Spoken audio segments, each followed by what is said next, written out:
White looks to throw. He wants Boyd deep. Help over the top. Boyd adjusts. 1,000 and a score. Wilson drives in. She scores.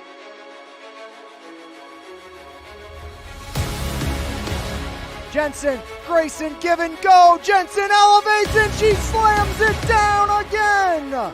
Arlo, top of the box, a drive, and he fires it in. This Concannon hammers the back line. Striplings fires it up. Spencer in space. Just got it. Touchdown, Sarah Catholic. Blocks quick out to Martin. Breaks the tackle. Martin cuts far side. There goes Quinton. See you later. One play. Touchdown, Leopards. Quinton Martin for 6 from 36.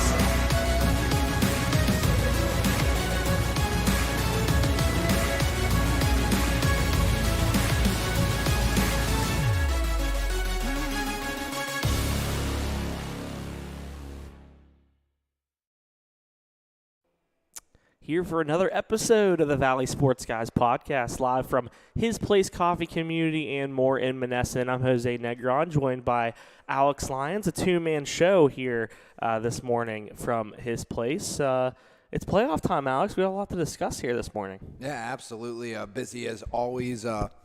Most of fall sports, they've already ramped up into the WPIAL postseason, preliminary rounds, regular seasons, or preliminary rounds, and of course, first round matchups have already got underway, and then football entering its final week of the regular season here this Friday. So it is a busy time as always this time of year, and a lot of close contested games on the pitch and some big time victories on the volleyball court for our local Mon Valley playoff teams. Yeah, and we'll get towards talking about our local teams that have starred in the first round and preliminary rounds of the WPIAL soccer and volleyball playoffs here shortly. But first, we got some football to discuss. We'll do our weekly recap of last week's action in the WPIAL football scene. Of course, we have some big matchups this week that we will also kind of touch on briefly as we kind of have an expedited episode here that we're going to try and kind of run through as thoroughly and quickly as possible. We've got some things going on today, some exciting things, and but we're happy to be here, happy to talk a little bit about some of our local teams here in the Mon Valley. But first, we'll recap last week's action. And, of course, Belle Vernon Southmoreland was kind of the big game, our MVI Live game of the week. You were there over for that matchup. And we kind of talked about it last week how this was going to be maybe Belle Vernon's first big test against the Southmoreland team that, hung with Elizabeth Ford, gave them a scare earlier this season.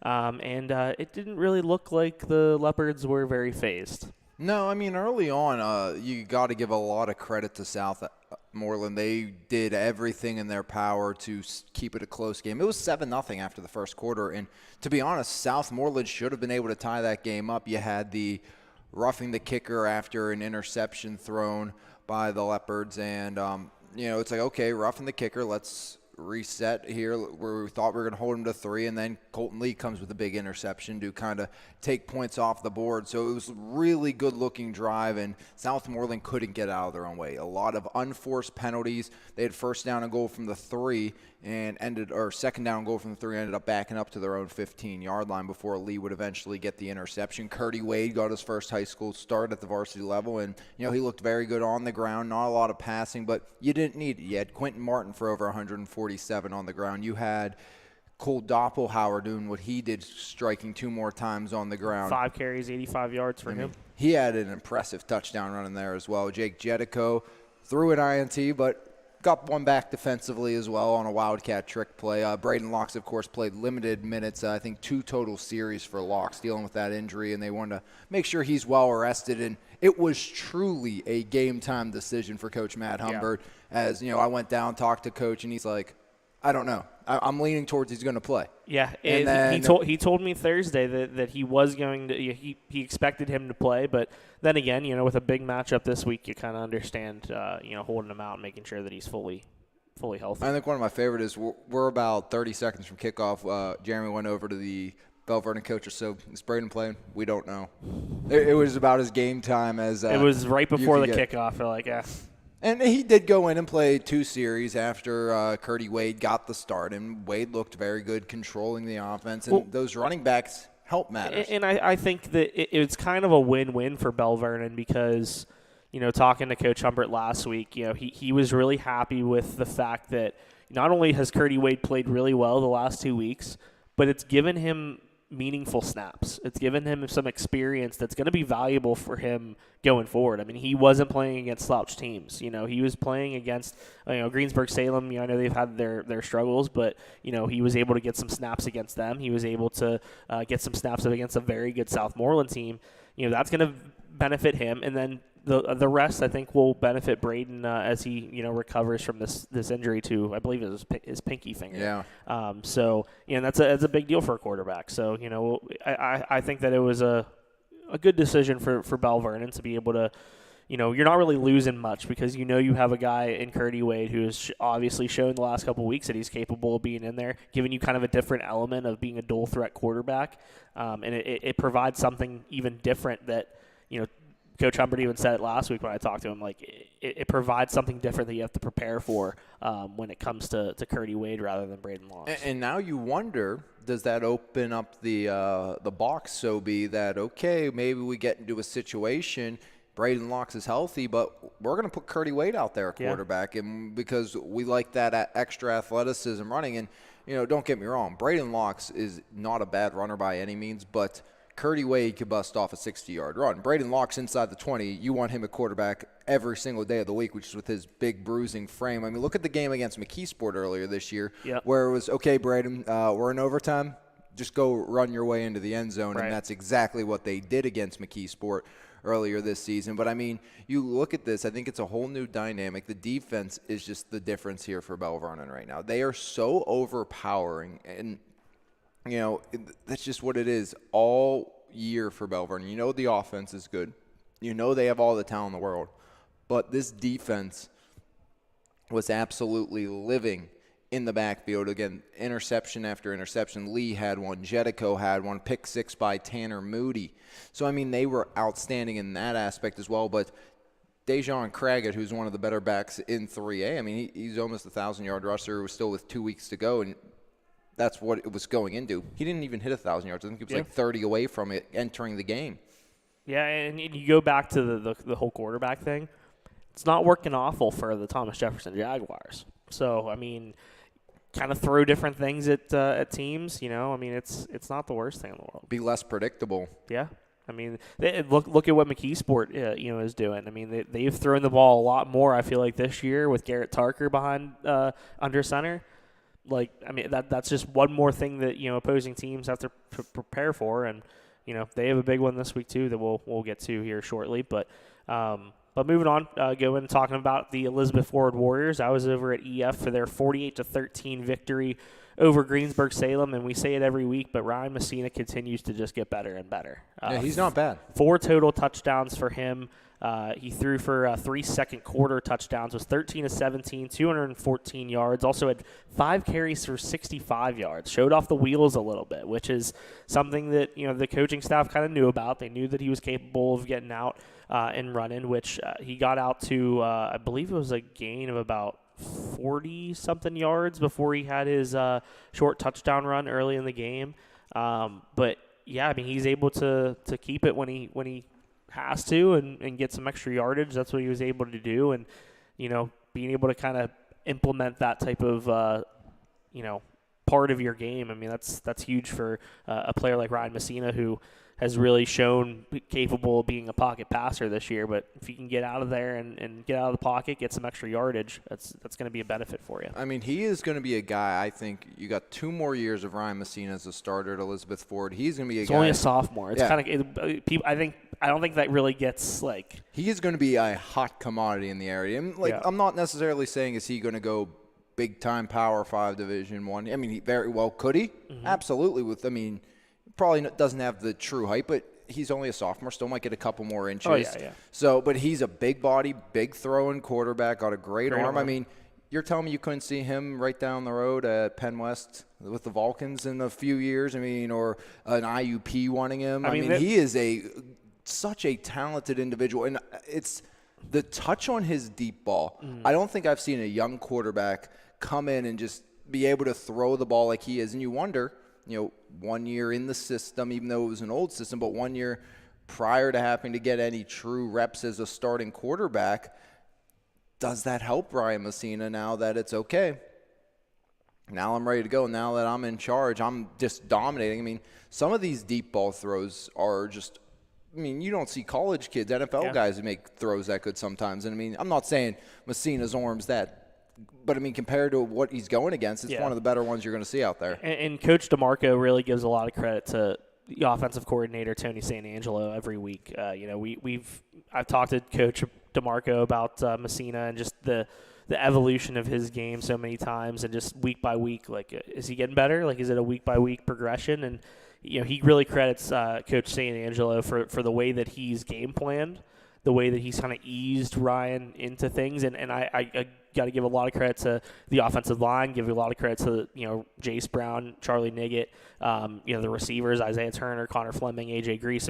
All these guys are making his job a lot easier too, where it's not all on his shoulders. There's so much separation, I feel like, on the outside. And let's be honest, go back, we talked about that Southmoreland game, Jose. It was Fleming who made 2 diving catches creating separation. If you don't have receivers creating separation like Fleming, Turner's been doing it so consistently this year. And then, Grease, who's just an absolute speedster. And then, you have a safety valve. Okay, I can just check it down 3 yards from the line of scrimmage, and Charlie Niggett can run for 80. And that helps. That's never a bad option as well. Mm-hmm. Yeah, and that's the thing, too, is, building that rapport with this team, with these guys, for a sophomore coming into his first year as a varsity quarterback, very important. And I think that every week you've seen that he's built more of a connection with Isaiah Turner, built more of a connection with Connor Fleming, AJ Grease, all these guys. There is a good rapport here now. The camaraderie has continuously gotten better. They played in some close games, closer, I'm sure, than they probably would have liked it to, against Southmoreland and Mount Pleasant. But they played in some close games. They've, come in pretty battle-tested to, obviously, the game of the year. This is something that they haven't talked about all year. They wanted to take it game by game. They haven't wanted to look ahead. But, I heard them after last week's game. They're like, all right, now we can talk about it. Now is the time where, we're gearing up for Bell Vernon. This is the biggest test of the year. This is what they've, been really steadily preparing for. And I know this is a motivated group. They want to beat Bell Vernon as anybody does. I think before, we move and run down the rest of the bracket, we just talked about Bell Vernon, we just talked about EF. We want to talk about this game a little bit coming up on Friday, because it's one of those things. Last year, I think this was a huge issue for Elizabeth Ford. You got into that game, you got down early on. You got down decently early on. It wasn't just one score. It was the first 3 or 4 possessions Bell Vernon scored on. And they got some late points, big-time catches by Zach Boyd and company in that game from Zion White. But they weren't in those truly battle-tested games. How do we react when it's do or die? Well, they've done that twice this year already in not just non-conference games. These were, you lose this game, your decent playoff seed is out the window right now. And, you got punched in the face, losing to Southmoreland. You get a 90-yard kickoff return by Charlie Niggett. You're down backs against the wall, tie game against Mount Pleasant, and you get a last-second score, and then you seal it with an interception. They are now more battle-tested than they have been in years past. And I think, obviously the whole Jetic situation against Southmoreland going down with that injury, but I think you have a much healthier and physically engaging 2 up front between Melib and Climbs than you did in this game last year. Chris dealt with some stuff throughout the end of the year. We saw him and Charlie both miss all the basketball season, basically. But, they're big interior offensive linemen, defensive linemen playing every single snap both ways. They're going to get beat up. But I think from what I've seen, those 2 guys are ready to dominate this game. And they're going to have to if they want to win. Bell Vernon's not faced a line like this, but Climbs and Melib haven't faced a line like this as well. On the other side. Yeah, and I think the big thing, too, is you have two game breakers on special teams that you got to worry about, Quentin Martin and Charlie Niggett. Both kickers should just kick it in the complete opposite Don't let a single return for either team. I think that's a big key, and I think a big key for Elizabeth Forward too is controlling possession. Long, lengthy drives. Make sure that you're not letting Bell Vernon dictate everything. That's going to be key for Elizabeth Forward. I mean, Bell Vernon is a team that can hurt you with the splash plays, but they could also drain some clock and methodically get downfield. Yeah, their first drive against Southmoreland was over half the first quarter, no splash plays, but then they had them right at the end of the game. And EF can't let that happen. If they want a chance in this game, they have to methodically get downfield. They have to drain the clock. Make sure you have to value every single possession. Against a team like Bell Vernon, you can't be punting, twice in a row. You can't be punting, on every possession. No, not at all. And I mean, you're looking at if you get into a game where you need kickers, you have good kickers. I mean, Preston Rathway can absolutely boot the ball, and he's kind of taken over all the place kicking duties. But Willie Schwera, fantastic punter, 6 inside the 20 this year, so he can change field position. 2 on each side. We know William Sine, how good he is on, field goals, and Holderen's been good. I think he did every extra point last week, and I'm pretty sure he made all of them. So, but I look at it this way too, Jose. I think if you're Coach DeMarco and Elizabeth Forward, and I'm sure they think this too, and I'm sure Bell Vernon's going to be a little cautious of this, but we've watched the Bell Vernon offense a ton, and they like to run that little outswing screen pass to their running backs, whoever it may be, Jetico, Martin, Doppelhauer, Cruz, that station flanking either left or right to the quarterback. They just range out behind the trips to whichever side and a little dump off and go. I think plays like that early on are going to be important for Elizabeth Forward to do. Get some sure thing plays and get Ryan Messina confident. I mean, this is the biggest game this young man is going to play in up to his young high school career. And obviously, for him, he's hoping it's one of many big games. And, who knows what classifications or kind of how they rear their ugly head next year when they move around. But, I mean, this is his shot to kind of put his stamp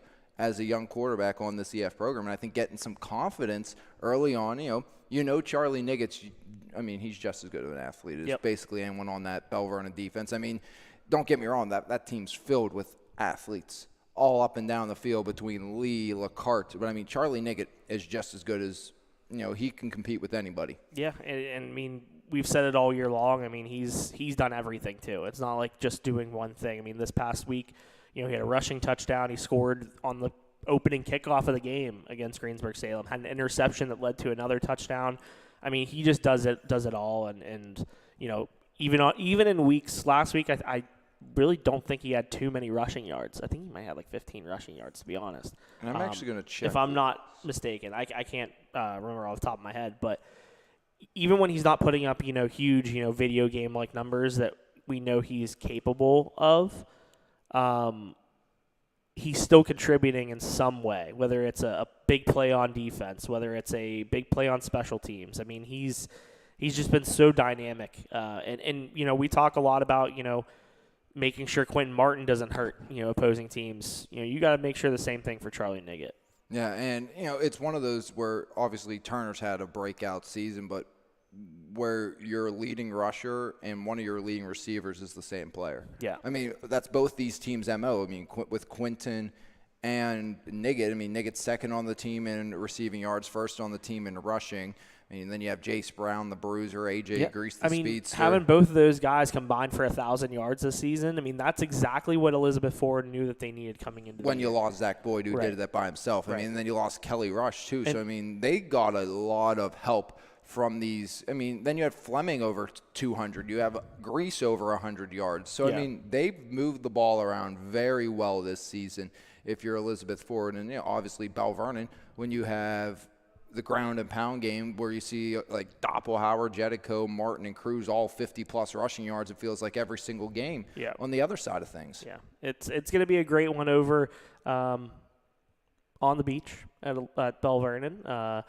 Bell Vernon, Elizabeth Ford, conference title on the line, both undefeated in interstate conference play. Elizabeth Ford, one of the few remaining teams in the WPIAL and City League that are unbeaten overall. So should be a very intriguing matchup, one of the top games in the Mon Valley. A couple big games in the Mon Valley this week. Jeremy Slew and Mike Darnay will be there with coverage for that one for the Mon Valley Independent.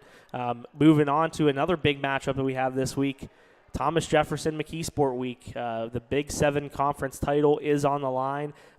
Big victories for both teams last week. Thomas Jefferson 61-0 over Connellsville. Brody Evans with 3 touchdown passes, over 150 yards passing. Sean Sullivan with all three touchdown receptions from Brody Evans. Elias Lippincott had a touchdown run. Matthew Martinez had a 20-yard block kick return for a touchdown. Aiden Whalen had a touchdown run. Jason Solomon with a 76-yard interception return for a score. Zachary Villa and Tyler Eber with touchdown runs in the fourth quarter. Everybody contributing for the Jaguars in that victory. McKeesport had to rally for their 42-14 victory over Latrobe. Definitely was an interesting one over there. Liam Bellin had coverage for last week for the Mon Valley Independent. But a big, we've seen Keymont Spell all year come up big, but Keith Spell over the last 2 weeks has just been dominant on the ground. 10 carries, 131 yards, 3 touchdowns for him. Anthony Boyd had 134 yards rushing. I think this is a McKeesport team that really just running the football, 3 different guys who can hurt you in different ways.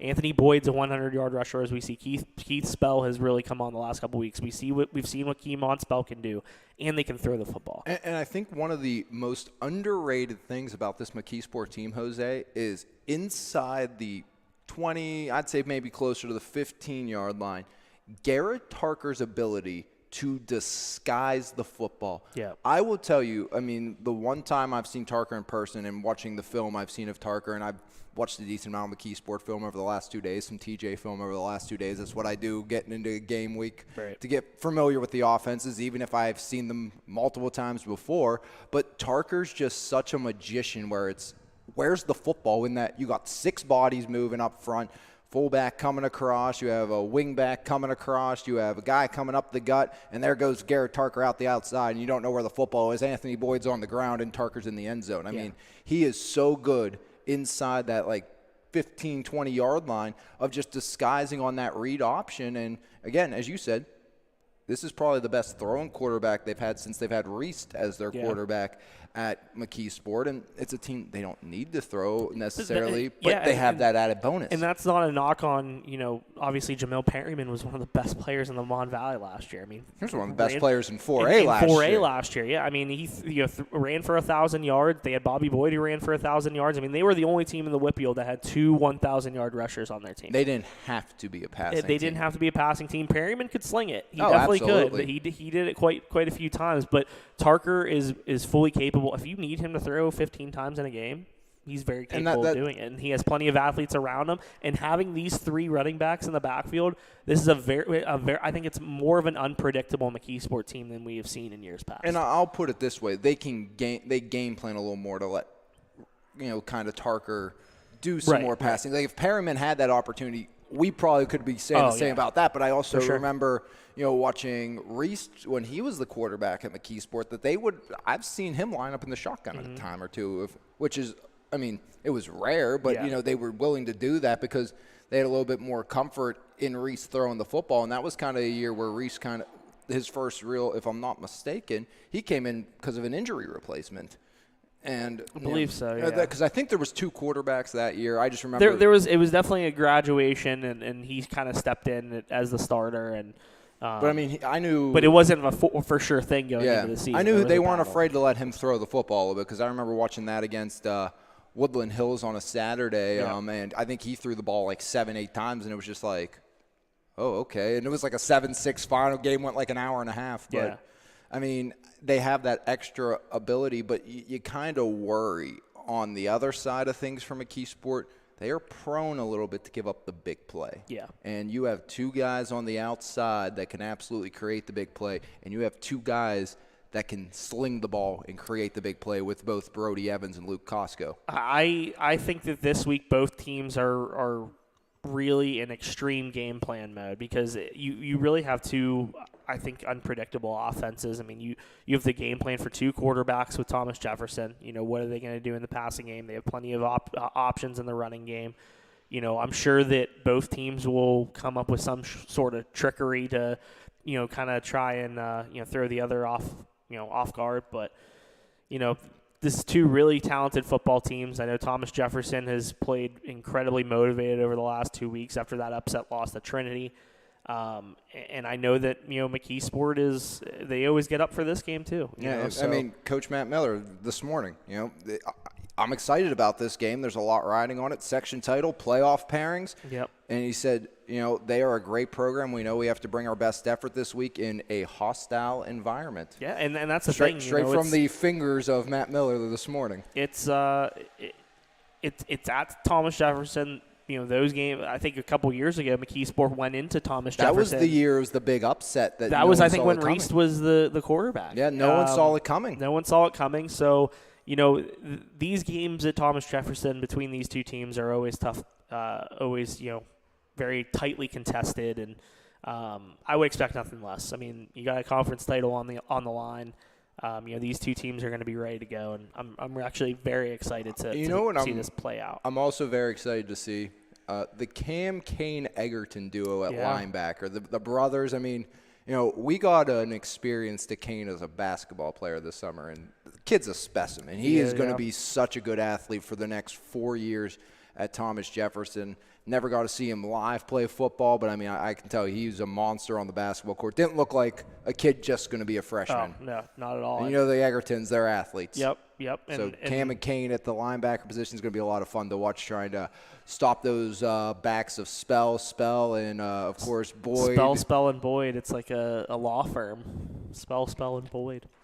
Yeah, I mean, I'm excited to see this one. I'll be there for Friday night's matchup, coverage of that in Saturday's Mon Valley Independent. Alex will have the call on MVI Live as our MVI Live game of the week. So I'm very excited to be there and looking forward to this matchup all year long. And, it was actually before the season, and this is how, kind of differences we see. I was talking to Tony Badalino, one of the coaches on the staff. He's like, I just brought up the McKeesport game, kind of had a grin on his face already. He's like, they were already ready for this game. I mean, obviously, as everyone says, you don't talk about the Bell Vernon EF game till it gets here. You don't talk about the TJ McKeesport games, but it's on your mind. In the back of the head, it's there. They're ready for a shot at these because they know. I mean, this is just a game, man. Like there's certain ones you kind of get up for, and I mean, that's this final week of the season in a nutshell in the WPIL. I mean, this is the Central Valley Aliquippa week. This is Bell Vernon EF. This is TJ McKeesport. This is the week of high school football. I mean, West Day Montour. Can't forget about Sarah Catholic Steel Valley. That's going to be a big game. That's always a big game. Sarah Catholic now going on the road. That's a massive one as well. I mean, you have game after game. I mean, even Jeanette Clareton this week. That's a big-time matchup, especially for the Bears. Got some help from GCC, but, I mean, Clareton go in there and they prove, maybe they're very worthy of a top 4 seed in the WPIL 1A standings after this week because this is your final interview. This is you've passed all the tests till now. This is the final interview. Where are you going to get slotted to go into the playoffs? Yeah, big matchups this week for Mon Valley teams and for teams all around the WPIAL. We'll recap the rest of our roundup from last week. Mount Pleasant, a 42-28 victory over South Allegheny. Sarah Catholic in Class 2A's Allegheny Conference, 46-28 over Apollo Ridge. Quadir Stribling continues his monster campaign, now 5th in the WPIAL in passing yards, 387 through the air last week, 5 touchdowns. 4 of those touchdowns went to Darion Washington, 5 catches, 226 yards. Chris Warren with 4 catches, 115 yards for this Sarah Catholic offense that continues to just get better and better. In Century Conference play, Brentwood a 44-15 win over Charleroi. In Class 1A Tri-County South, California 62-6 over Best Center. Bentworth 20-12 over Carmichael's. As we obviously have some big matchups this week, of course. And Jose, real little teaser in there. Just talking to Brody Evans, Highway Appliance Furniture Mattress halftime interview. There we go. We're setting it up with the one of the QBs of the Jaguars. One of the two QBs. Yeah, only place you can see that interview here on MVI Live on Friday night. So working that up with Brody Evans to get another great interview to highlight another one of our local athletes. So make sure you tune in to catch that exclusive interview with the Thomas Jefferson quarterback, Brody Evans, who, I'm very interested to talk about, this role this year, how it's kind of changed for him. And, I think going to be an interview you guys don't want to miss this Friday night, of course, with a matchup you don't want to miss. Yeah, absolutely. That'll be on MVI Live. Also,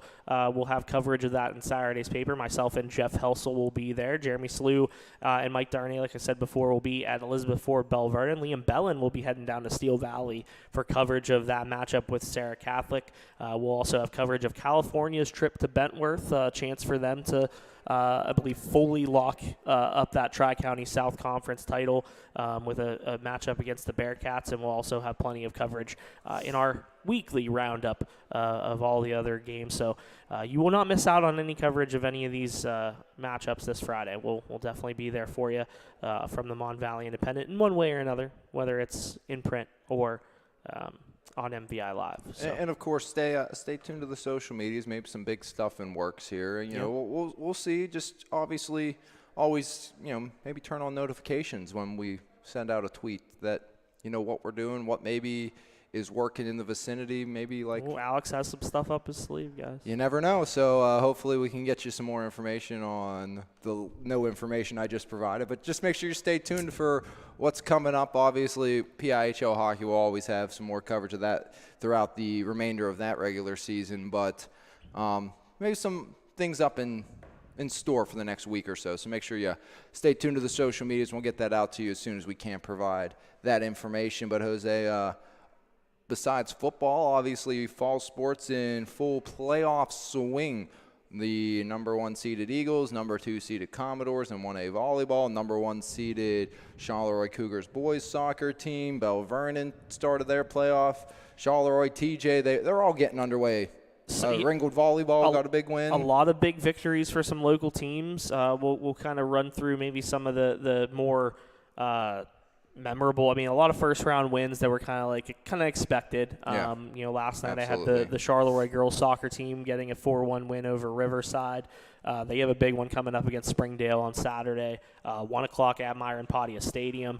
One of those performances where it's like, all right, well, a win's a win. Wasn't exactly the most ideal performance. I know Tom Cameron was kind of expecting it to, wanting to see a little more offense, and they had plenty of opportunity, just couldn't cash in. McKenna Boots Younger was going for goal number 100. She had 2 in the first half.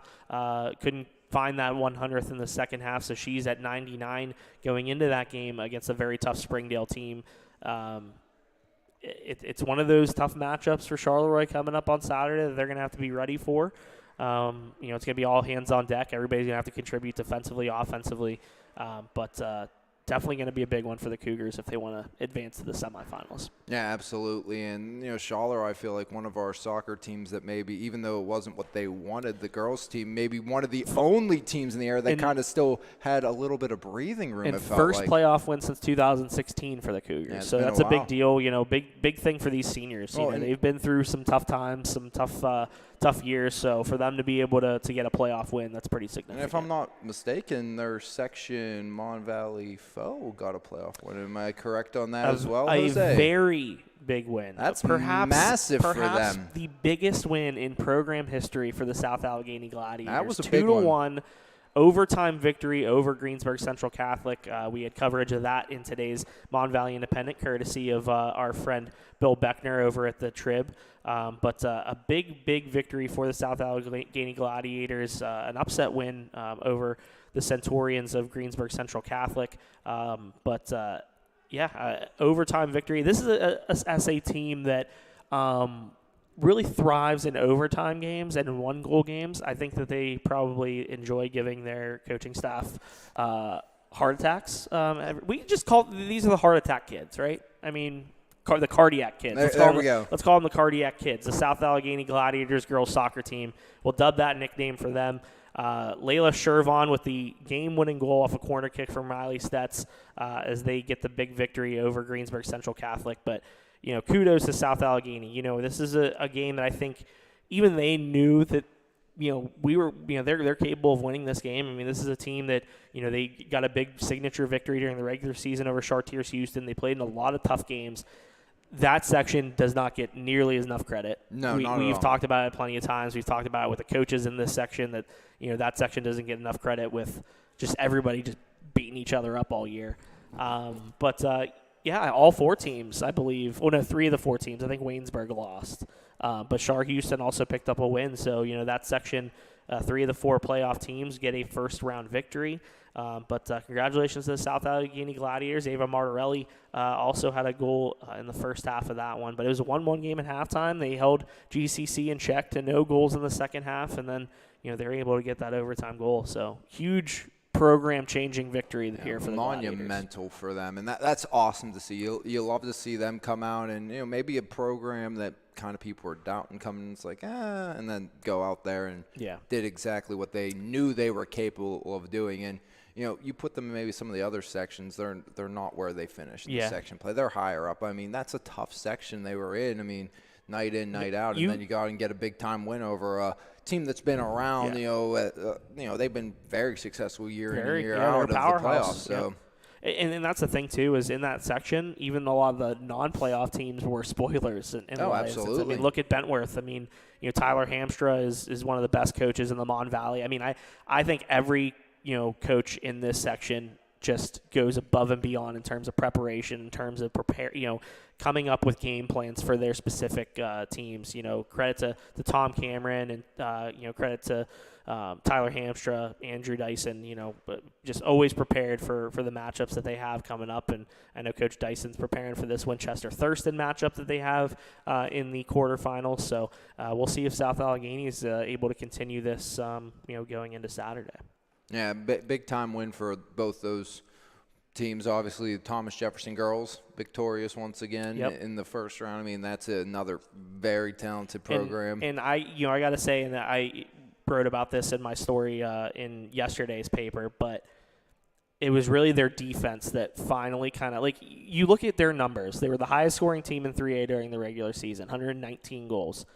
They only gave up 13 goals in 17 games. And really, I don't think with how much we talk about the balance and how every single night it's like 5 different goal scorers, not nearly enough. I mean, we've seen it. We've seen Abby Googie has had a phenomenal season. I look at her and in my mind, she's my defender of the year. She's unreal. my vote for defender of the year. The Yellow Jacks got a good one. Yes, absolutely. And I think that back line, 3 of the 4 made all section. All 4, Sean Richter said all 4 should have made all section. And I think the defense really stood out. Anne-Marie Graham was phenomenal in that as well. Against an Oakland Catholic team that, they're not exactly your average 13 seed. They always play sports. Think of the years they've come into Bell Vernon and knocked off the Leopards when they were on that big playoff run. I mean, Oakland Catholic would come into the James Weir Stadium and just win. Every year it felt like that they got a trip there, or they take on EF and they would win. And that was a team you never liked seeing inside the playoffs, just because they know how to win come playoff time, even if their record doesn't show it. But, you talk about that 13 goals, Jose, 4 of them were against Elizabeth Forward. Yeah. And you look at that stretch, though, it was a kind of spurt with Sierra Frizzoli injured, Googie was injured, she was out for a second, and Graham had a yellow card. Mm-hmm. So you had 3 negatives going for you when EF popped in at least 2 of their goals there. So, you kind of maybe take even some of those off if you don't have maybe the injuries or the card to the goalie. Yeah. And you're even better defensively. I mean, and that's one game, and you still won, and that's all that matters at the end of the day. They needed that defense to be as dominant as it was because, TJ's offense, it took some time for it to get going. They had that 1 goal in the first half, but the last 3 goals that they scored in this 4-0 victory happened in the last 11 minutes of the game.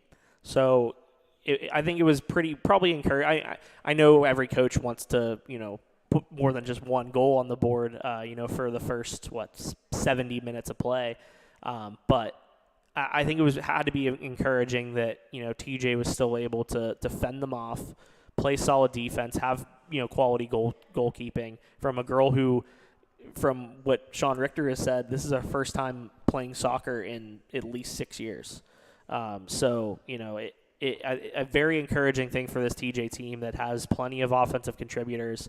A team that I think is definitely can be a threat here in 3A. Yeah, I mean, Sammy Maglico, Natalie Lamenza. Natalie Lydia Lamenza is DeLucia. our reigning player of the year, and she is still dominating, still scoring at a very high clip. She had 2 goals. Sammy Maglico had the other 2 on Monday night. But there are so many other girls that have been in on the scoring it's where ridiculous. Lamenza isn't, up there Wessel. in goals this year. Wessel has been huge. I mean Aubrey Little. I mean, just Olivia De La Lucia has been huge for them as well. to just continue to rattle them off, and I mean, you're not going to name a bad player. And they have girls coming off the bench that are almost in double-digit lot goals. of depth. I mean, that is such a good Thomas Jefferson team. That's why I always get really excited about the EF, which EF won 2-0 over Hampton in the first round as well. I always get excited for these matchups with these 2 teams because they're 2 teams that match up very well. Very physical, not afraid to, get in there and cause some damage in terms of physicality. Two really, really good squads that I think were very similar in terms of depth defensively, in terms of offensive threats. 2 teams that I really think that can be dangerous here in this 3A bracket. And that's an EF team. I feel like they kind of felt they were slighted.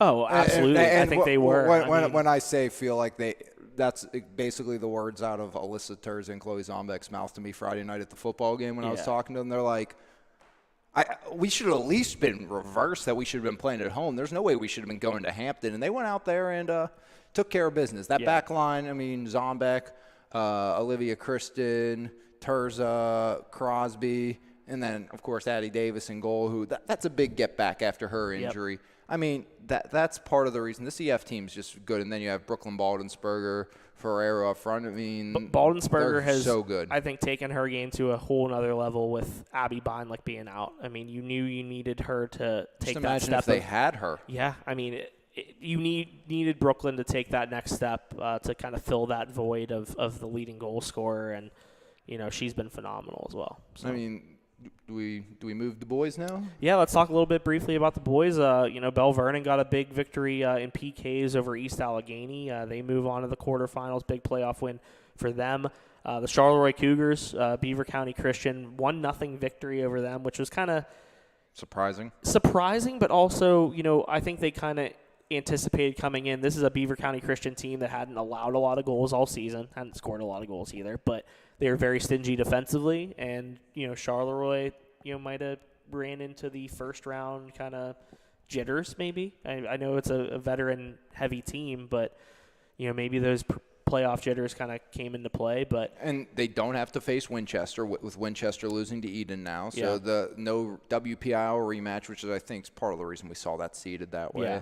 But I mean, that's going to be a good game tonight. Jeremy will be over there at home at Myron Pontius Stadium, so Jeremy Slew will have coverage of that for tomorrow's MVI. And Bentworth, I think they can surprise Swickley tonight. Yeah, they have a long trip up to Avonworth. I believe Adam Brewer will be there for coverage of that one. I mean, that's a team, they were ranked number 2 almost all year long, and their only losses were to the number 1 seed. Obviously, they had some trouble with Olsh as well, but yeah.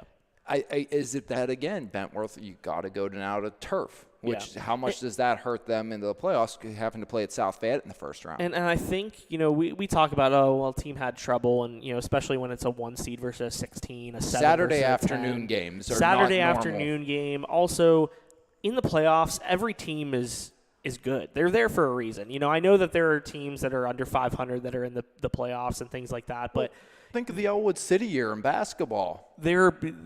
We've seen crazy things like that happen every single day. In this, I'm now public enemy number 1 in South Allegheny right now for bringing that up, aren't I? Probably. Right. They probably want to forget that. But anything can happen in the playoffs. They're tightly contested games. All that matters is that you're winning. Yeah. So, those 2 teams are 2 of the top teams in 1A. They've been ranked 1 and 2 for most of the year in all the rankings and things like that. So, and TJ going to be playing Hampton, and that's a TJ team. Imagine if they had Orlando. They've dealt with so many injuries this year. Still finished second to Bethel Park, who's the 4 seed, who barely escaped Indiana 4-1 in PKs. But Hampton went to overtime against 15 Trinity. So we talk about Charleroi. It's everywhere Yeah. inside the WPIL. I mean, TJ 1-0, Hampton 1-0 overtime, number 4 versus number 13 into PKs. Bell Vernon, you talked about them winning in PKs in their game. But I think the interesting one that I saw out of that, if I can pull it up here and find it, I got the right bracket. York only lost 2-0 to South Park. Yep.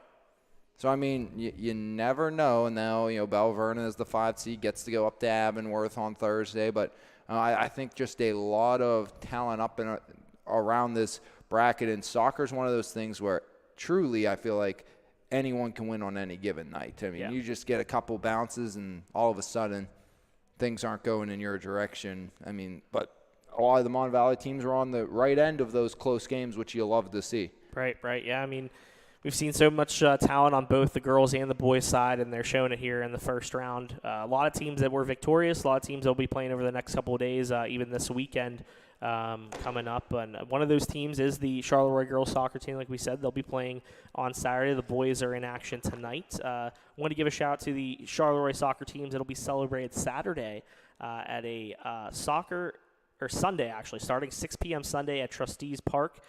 Team will be joined by their family and friends for a fall evening of fun at the Charleroi Soccer Bonfire. The Booster Club wanted to honor the players after making the playoffs and having successful seasons, both section champions. So, very exciting season for the Charleroi Cougars on both the boys soccer and girls soccer side. So join them 6 p.m. Sunday for a nice bonfire, a nice celebration of their solid regular season and a nice playoff run that they're going on here. And obviously, a lot was to be expected on the volleyball side of things, so nothing truly surprising there, just quick rundowns. Obviously, Fraser a sweep over Trinity Christian. They're the 2 seed. Sarah Catholic 3-0 over Western Beaver. They're the 1 seed. You had California 3-1 over Carlington in their first round victory. So Fraser now will play Beaver County Christian in the quarters. You have Sarah versus West Green, Eden and GCC, along with Bishop in California. And look out, wouldn't be surprised maybe if you somehow see a California-Fraser rematch, which would be pretty cool to see 2 Mon Valley schools go at it in the semifinals. We had 2 Mon Valleys in the championship there last year. York lost to South Park 3-0 in the first round. Charleroi 3 over Hopewell in the preliminary round play, but big win for the Charleroi Cougars and Coach Ashley Abbott getting her squad a first round victory, 25-21, 27-25, and 25-23. So all close, one going to extra points in that one. Charleroi now stations in to take on the best team in the land right now in 2A. They just win and win. That's Freeport. They're back-to-back WPIAL champions in 2 different classifications, looking to make it 3 straight WPIAL titles.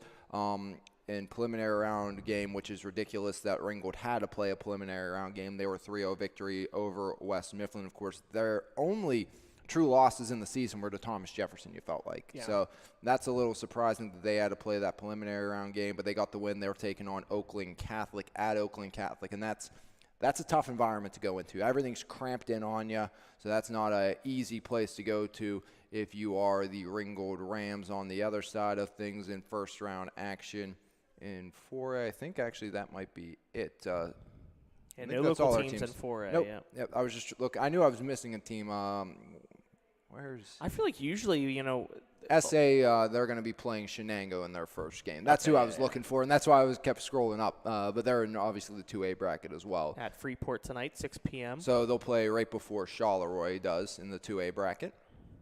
Yeah. Up in Sarver. So that's kind of just the quick rundown. Everyone doing what they were kind of expected to do. Yeah, no kind of crazy upsets in soccer or volleyball here to start the WPIAL playoffs. So maybe closer games than you thought in soccer, but hey, that's soccer playoffs for you. You never know what you're going to get. Yeah, there you go. Very unpredictable as we continue on. Best of luck to all of our teams tonight and the rest of the week. Like we said, to have some games Saturday as well, going into the rest of the WPIAL playoffs, and very excited to wrap up football season. We'll have brackets released here soon. Get ready for WPIAL football playoffs. Kind of crazy to think that the fall sports season is already kind of wrapping up. That should be Saturday, right? Brackets. I believe so. Yes. Because I remember coming back from North Catholic last year, listening to the bracket release show and driving through Pittsburgh, and like when I heard where TJ was getting their seat, I was like, I was kind of shocked. I honestly missed the days of the brackets being released in person. Going up to Green Tree and being able to see all the coaches and talk to them in person and stuff like that. But yeah, very excited to see where our local teams lie. A lot of, I think, top seeded teams that we'll get. At least maybe we'll definitely get one in 3A. The number, I think no matter what, and we said this last year too, you're going to have probably the number 1 and number 3 seed. Yeah. I think as long as it's relatively close, the winner is going to be the 1. Avonworth's going to be the 2. You probably don't put Bell Vernon and EF on the same side of the bracket, so you probably put the loser at the 3. Because look at those rankings throughout the entirety of the year.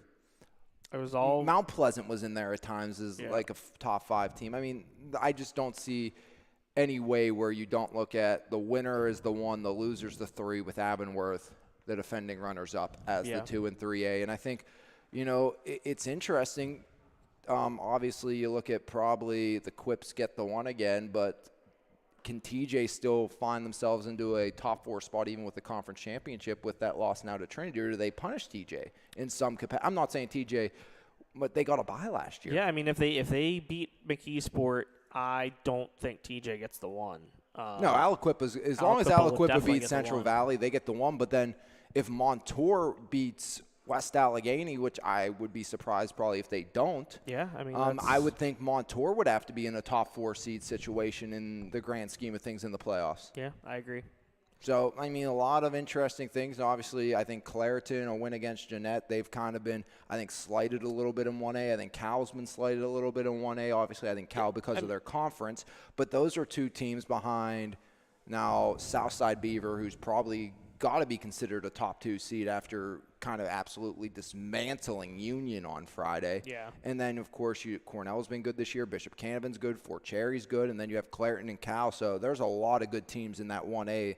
And that seeding's, I think, going to affect you in a big way. Yeah, I'll never take a guess. I'll never try and guess what is going to happen because usually I'm wrong. So I'm not afraid to admit it. No. Usually when it comes to predicting, actually soccer, most of it was kind of, there weren't really any surprises except for maybe EF, the girls maybe getting, they got slighted for sure. I think I don't think a lot of credit was given to what TJ and EF did in section play. I mean, you look at those 2 teams, they were by far the highest scoring teams in that classification, but then also, I mean, you play teams like Albert Gallatin and, some of those teams, maybe that kind of gets a little bit inflated, but you can only control what you can control. You can control, and they're 2 dominant teams. I mean, and they both won. And yeah, I mean, they were going to score those goals, probably either way. Yep. So, I mean, hard to kind of slight those teams for that when when they have so much talent and they're just that good. So,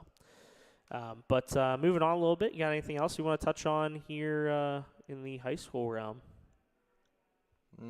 I think we're good. I mean, I think we got everything. I do want to obviously we got to do our Cal Vulcans absolutely. segment here. And while you're doing that, obviously PIHL season continue rolling on. TJ, they've had a great start to the season. Elizabeth Ford, they've been, I think they'll get it around. They've had some guys missing to the start of the year. Bobby Board Jr. playing AAA, and he's been out for a number of games, one of their best players.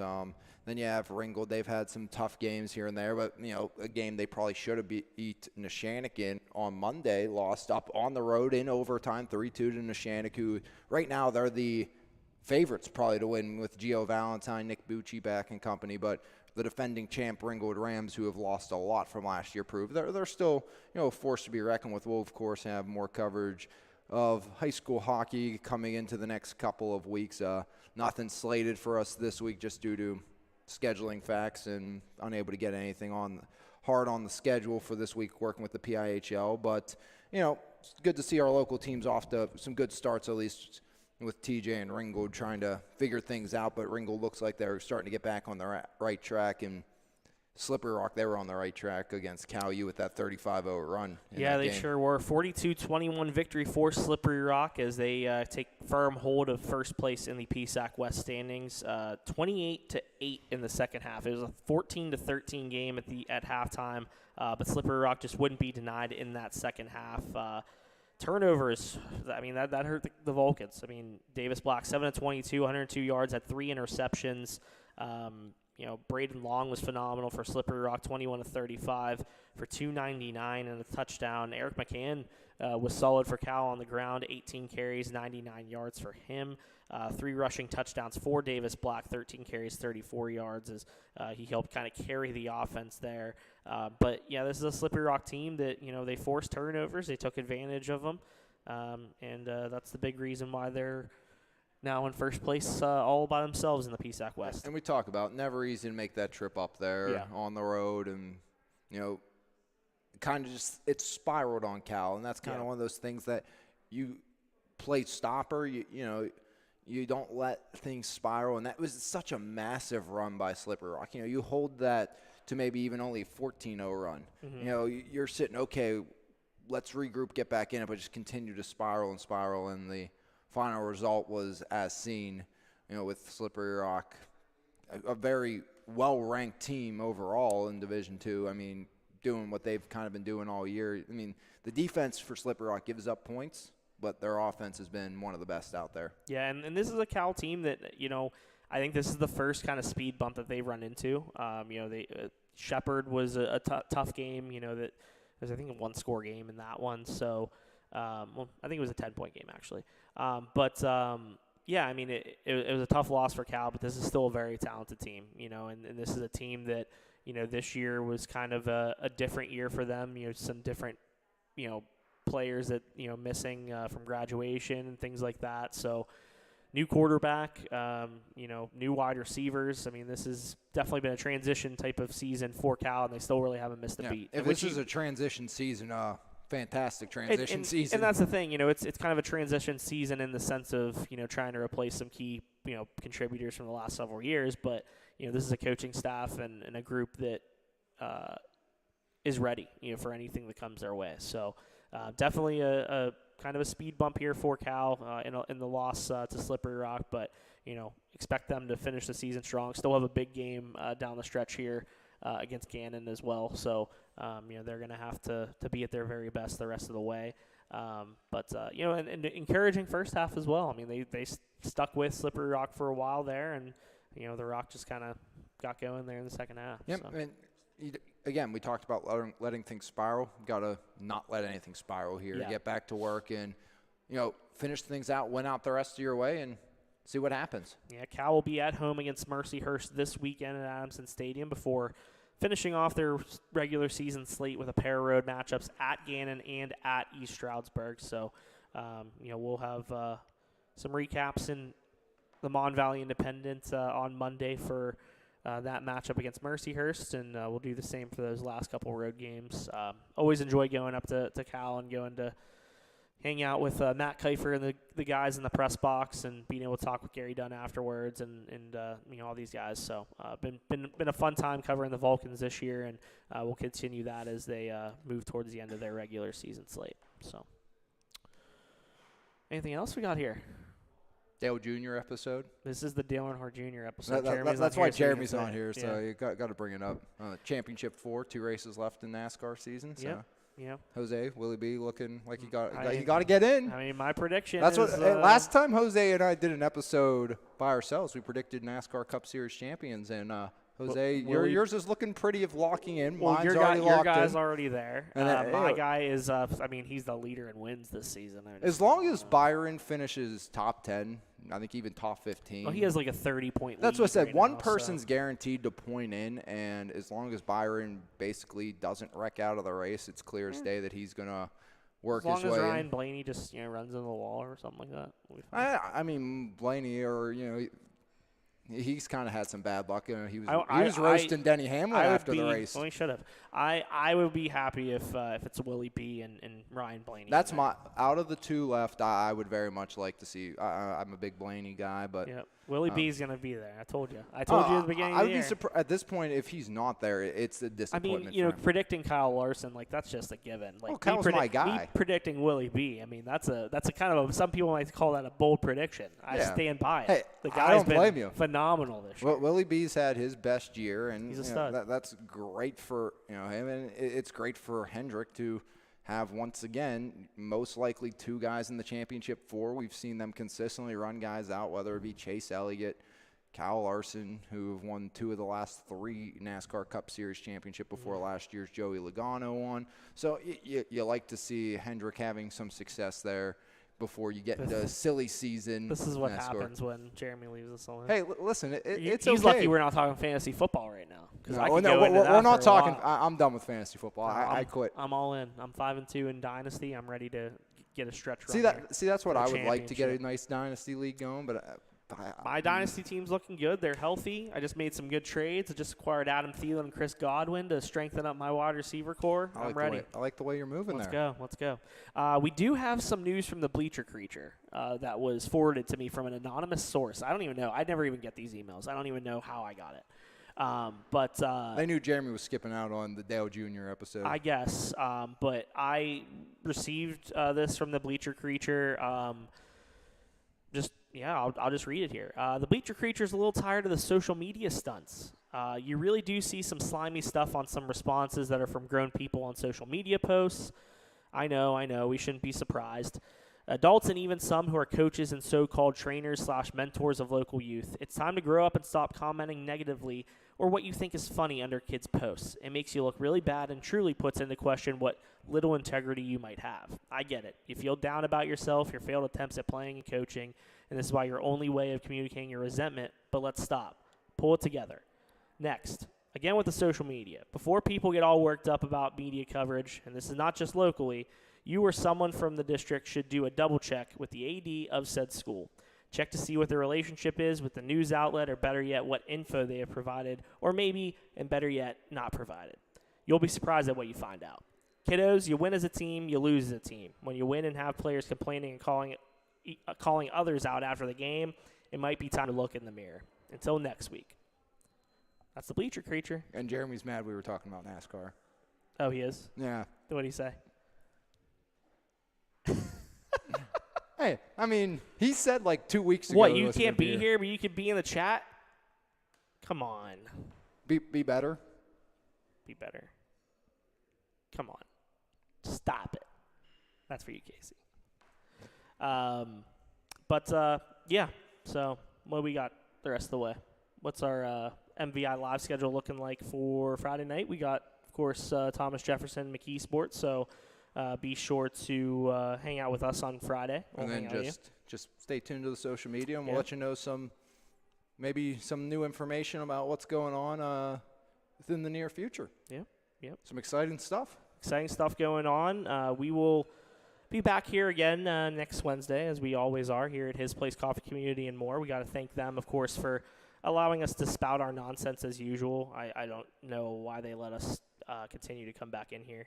Because I'm here. Yeah, because Alex is here, basically. So, thank you to all who have tuned in. Thank you to all of our sponsors, of course, Highway Appliance, E-Paints, and Planet Roof for all of your support during football season. Could not do it without you. Could not do it without the support of everybody watching, everybody who tunes in, everybody who buys a newspaper, everybody who goes on MVI Live and watches our games. We truly appreciate it. It's been a fun fall sports season, still going on here with the playoffs and everything like that. But could not do it without all of your support, and are very thankful for all of that. Very loyal group of supporters that we have here in the Mon Valley, and cannot be more thankful for that. So, anything you'd like to add here down the stretch here as we wrap things up? It should be a fun Friday night. Looking forward to it, and looking forward to the next couple weeks. Should be a fun Friday night. We will have all of your coverage on MVI Live and in Saturday's Mon Valley Independent. But for Alex Lyons and for myself, Jose Negron, and for Jeremy Salou, who is in the chat if you want to talk to him, we'll see you next Wednesday for episode number 89 of the Valley Sports Guys podcast.